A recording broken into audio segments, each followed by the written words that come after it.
Now at 6, 32 years after the murder of Jennifer Judd, the Cherokee County Sheriff's Office spearheads a new push to find her killer.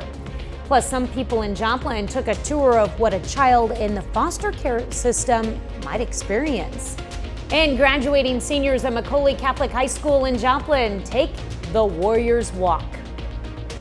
The 4 states' most watched news starts now. Authorities look to spark new interest in a 32-year-old cold case. This is KOAM News at 6. I'm Tanya Bach. On May 11th, 1992, authorities discovered the body of Jennifer Judd in her residence in Baxter Springs, Kansas. The investigation revealed Jennifer died as the result of multiple stab wounds. Now, no one has ever been brought to justice in Judd's case. And the Kansas Bureau of Investigation offered a $5,000 reward, which is still active. Over the past few months, the Cherokee County Sheriff's Office renewed its efforts to solve this cold case, including consultations with experts from across the country. We got new eyes. We got a fresh initiative or fire, I would say, to go back through. You know, the case has not been forgotten. It's been gone through before, but in the last couple months, we've really started to dig back into it, dig deep, dig through the evidence, and see what's still there and what would be worth testing. A former person of interest in the case, Jeremy Jones, sits on Alabama's death row for a separate rape and murder. Now, while Jones had confessed to Judd's murder, he publicly recanted that confession. Kansas has never charged Jones for the murder of Jennifer Judd. Meteorologist Lindsay Gaffney joins us now with a first look at weather. Well, temperatures looking good out there. We see temperatures in the mid 70s and even warmer in some areas as well. Good visibility. Clouds have started to diminish as well. Temperatures across the region still 78 in Chanute and Neodesha, 78 in Sedan as well. So a little bit warmer out in the west and cooler on the east, 70 in Monette, 71 in Cassville. So pretty nice temperatures out there. And we also don't have any rain for the next several days, so your entire weekend is going to be clear. We will have some clouds here and there, and they start to increase a little bit more on Mother's Day, so it'll be mostly cloudy day on Mother's Day, but we will still see the sun peeking out. But we have some rain still sitting off in the west. It'll start to move in on Sunday evening, and we'll talk about that in just a bit. All right, thanks, Lindsay. Today, people had the opportunity to learn more about what it's like to be a foster child in Jasper County. KOAM's Samantha Walker has more. When people go on bus tours, they're usually on vacation, wanting to see something new and exciting. But this bus is not filled with vacationers. The Journey Home Tour is filled with people wanting to learn more about one of the most vulnerable communities, foster children and their families. Just bringing more awareness to the process, to what children and families are going through when children do get removed, and as they work reunification and as they try to, again, incorporate those experiences into a life. The tour is organized by the Joplin branch of Foster Adopt Connect. The free event is open to the public, and attendees were taken to multiple locations across the county to replicate the journey of a foster child in the system. Participants visit places such as the Children's Division Circuit, the Juvenile Court, and the Children's Center, all stops a foster child may make in Jasper County. We really sought to highlight the other organizations in our area and show how each organization serves the same children and families in really nuanced and niche ways. Attendees of the event say they were looking to learn more about what foster children go through in order to better understand the system. They say they were surprised at all the different ways the foster care system journey can look. We wanted to be more informed about the process and how truly long it is and daunting for just some of these really little kids who have no clue what's going on and are being taken away from their families.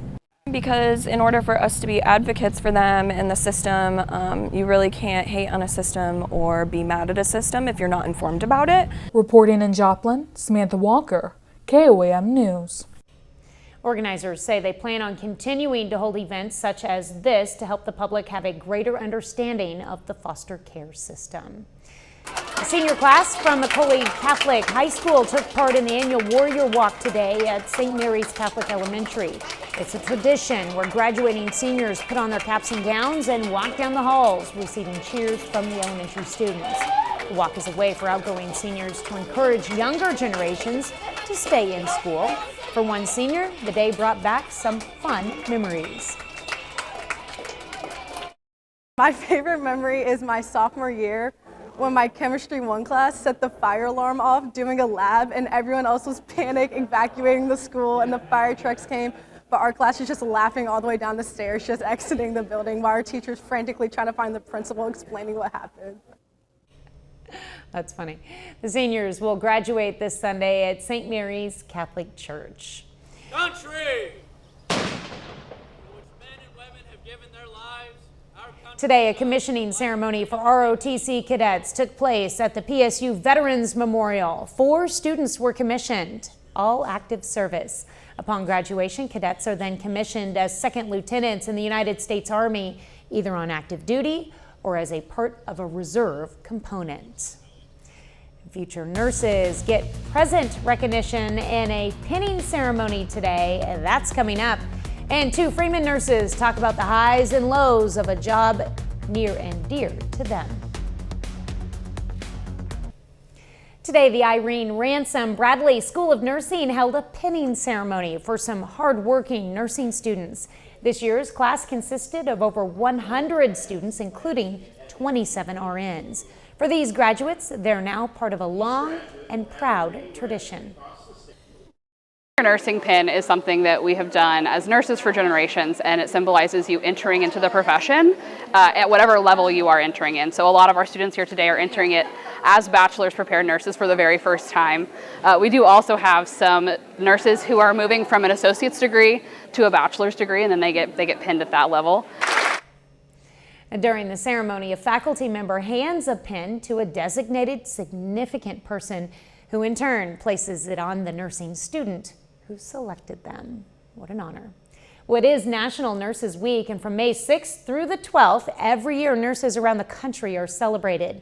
In Joplin, 2 Freeman nurses shared their experiences in the profession. KOAM's Fernanda Silva has more.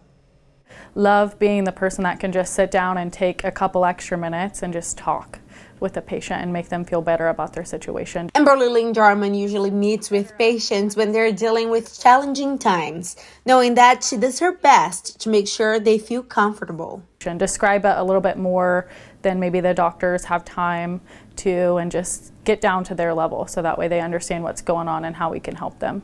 Jarman shares with Shanhaz, another registered nurse, not only the fact that both of them work for Freeman, but also their motivation to get into the profession. I have a little sister who, unfortunately, not long after she was born, dealt with some medical complications. So kind of being in and out of the hospital, just saw some things and then kind of just went from there. My grandpa has type 1 diabetes, and he's constantly in and out of the hospital, and he's had a brain bleed before, and just so seeing how the nurses interact with my family members, I just wanted to be able to be that person that had that hands-on care with them. Inspired by their lives experiences, they found their career and passion. But that doesn't mean every day is easy.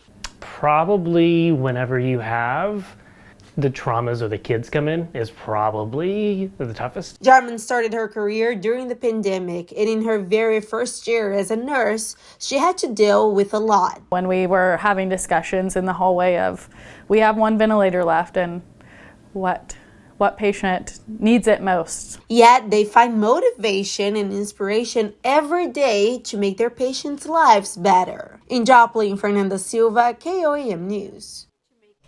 Well, Freeman celebrated their nurses this week with pancakes, ice cream, cookies, and more. And the hospital currently has about 1,200 nurses and is always looking for more. A little later, it's tournament time for some area softball teams. John has that story and more coming up in sports. And we'll take a full look at your forecast right after the break.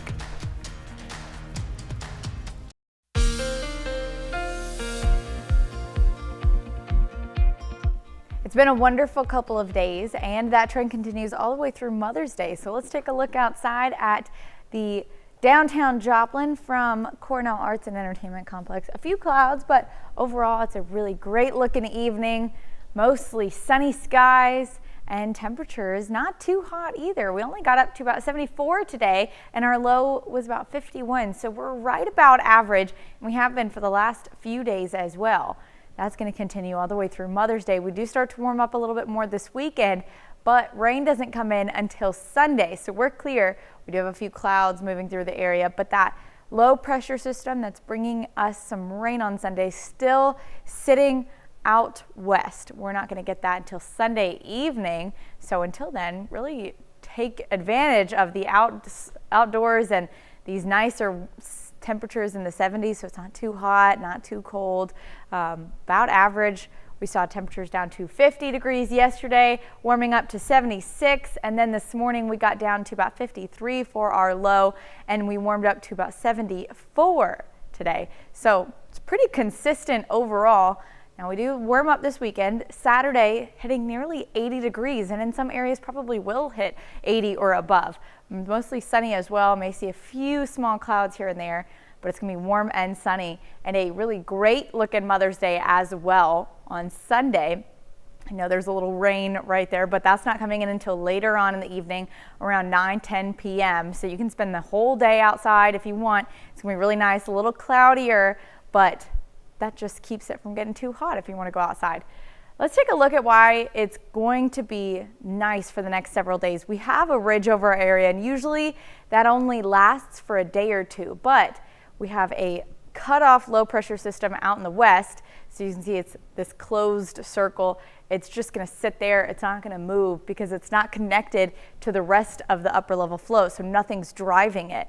It won't connect up to the upper level flow until Sunday early morning, about 2:30 a.m. and there it goes. It's connected, and that's when those forces are really going to start to drive it out east. So we're going to start to see some rain pushing in as early as 9 p.m., but then we're going to see possibly thunderstorms kick off in the overnight hours and into Monday morning. As of right now, we're not looking at a severe threat with this, but we are seeing those thunderstorm chances continue all the way through Thursday. So be prepared. But like I said, we don't have any severe threats right now. We're still going to keep an eye on it. We still are a few days out. So as we get a little bit closer, confidence level starts to kick up, and that's when we're going to really know what to expect. But as of right now, just some thunderstorms, some lightning, a lot of rain. It'll continue all the way through Thursday, but temperatures staying pretty average for the next couple of weeks in the mid to upper 70s, getting to the lower 80s, and we do have a few breaks in the rain as well. Yeah, well, we enjoy those breaks because every now and then you need to mow your yard. Definitely this, wide time frame was nice. I feel like there's going to be a lot of mothers outside doing gardening or yard work. Unfortunately, hopefully their kids can be out there and their spouses should be out there helping them if they're doing it. But that would be a perfect day on Sunday, a little cloudy, a little nice out there for the whole family, not just the mothers. I like it. That's my plan. Good. All right, thanks, Lindsay. Still ahead, Pittsburgh State softball tries to improve to 2-0 in NCAA tournament play. And Missouri Southern baseball plays for a spot in the MIAA tournament championship. John Dales has those stories and more up next.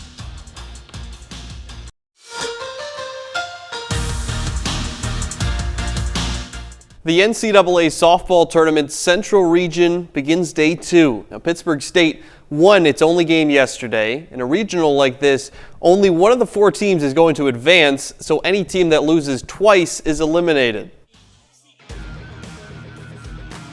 Play softball tournament in Pittsburgh. Pitt State faces Augustana.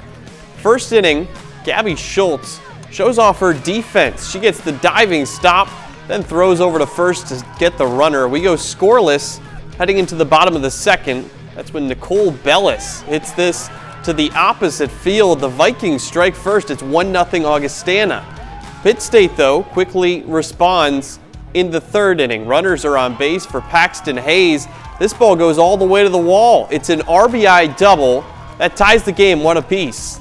Later on in the third, Courtney Story comes up with a big hit to center field.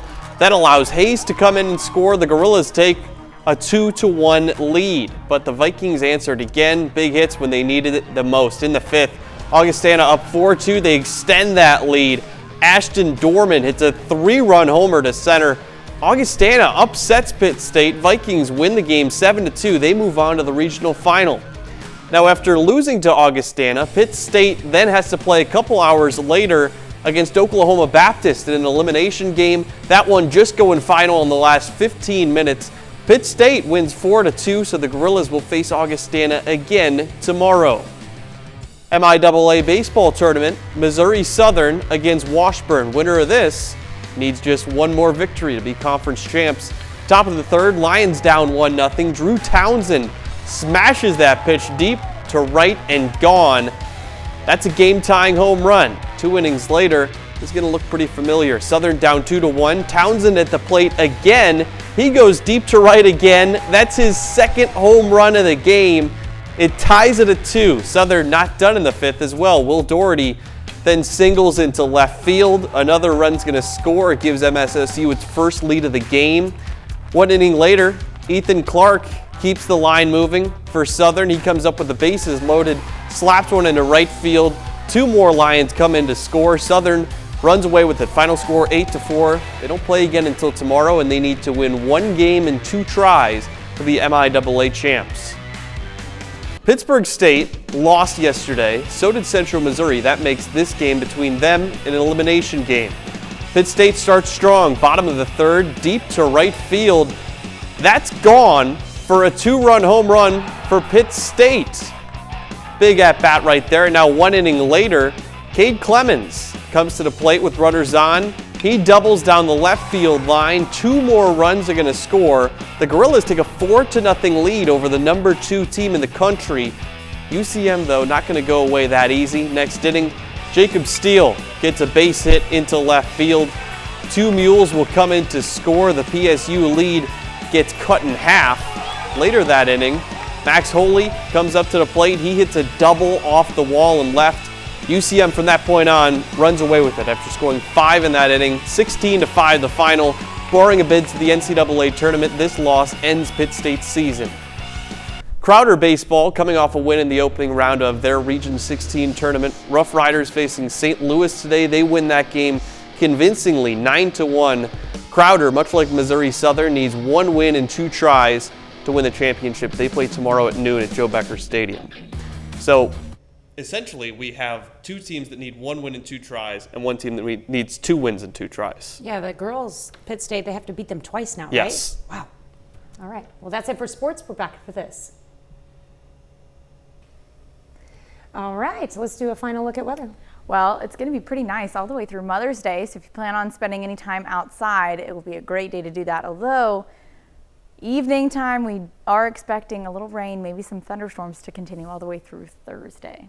So I think I should get my kids and have them celebrate Mother's Day with me outside in the yard. Definitely. That'd be a great plan.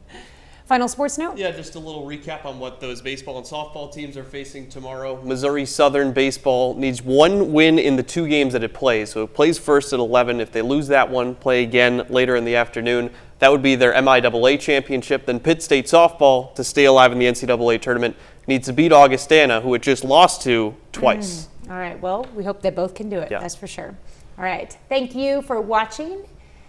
We'll see you right back here at 10. Have a great evening and an even better weekend.